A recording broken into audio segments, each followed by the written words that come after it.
कहबो न कहनी डेराए लगलू, अपना मरद से काहे घबराए लगलू। ए जा बोला ना, कुछ कहबो न कहनी डेराए लगलू, अपना मरद से काहे घबराए लगलू। देलू दिया बुताई काहे पगलू अनहरिया। सुनो दहरात उठे दादा कोमल के भितरिया दहरात उठे दादा कोमल के भितरिया। दवाई लिया निका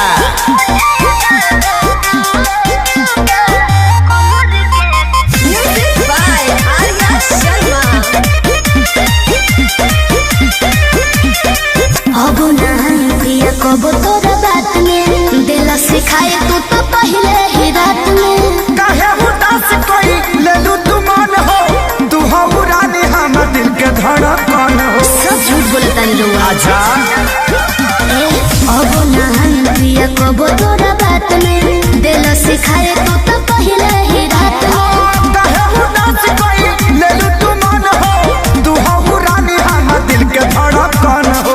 लागलू खूबसूरत सरिया, हेलू जब करिया। दहरात उठे दादा कोमल के भितरिया दहरात उठे दादा कोमल के भितरिया।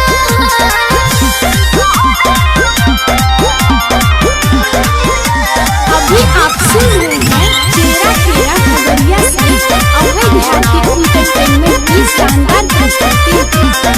कोमल बदन हमारो नियन गाल हो, कैले प्रकाश बाड़ा तो वैसन हाल हो।